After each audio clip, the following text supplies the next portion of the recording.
the seed of my idea was a barbarian book with, the main character being this brutish barbarian. His partner or sidekick, you could say, is I wanted it to be a female, and that's Adriana, and she's a sorceress. I always had a love for characters like Conan and Tarzan, and that whole fantasy barbarian type world. Getting people to show interest in Kor-Drath,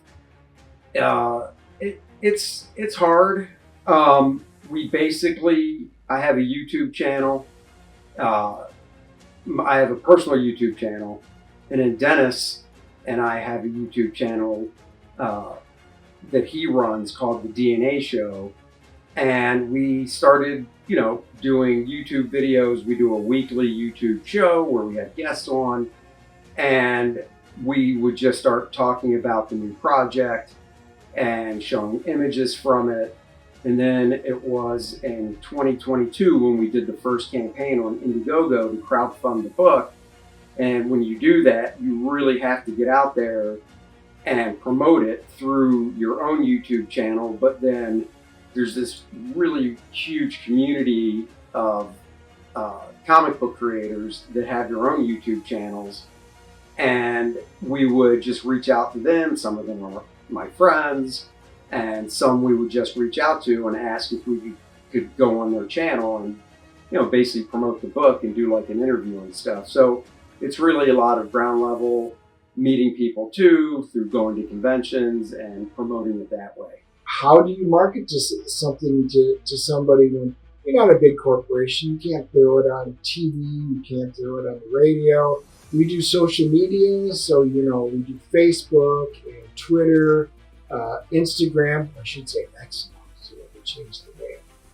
And but we go out there, and then we hop on other people's live streams. We have guests on ours, and we're constantly talking about it. People get interested, and then it becomes word of mouth. I mean, when it comes to drawing the characters, I always obviously work with a writer.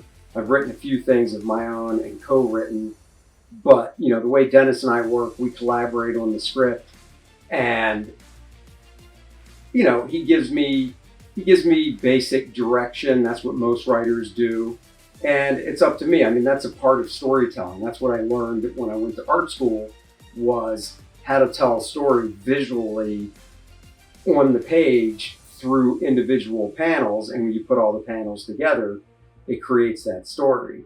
So it's kind of like directing a movie in a way and doing storyboards, except when you do storyboards for a movie, the shape stays the same, the letterbox shape.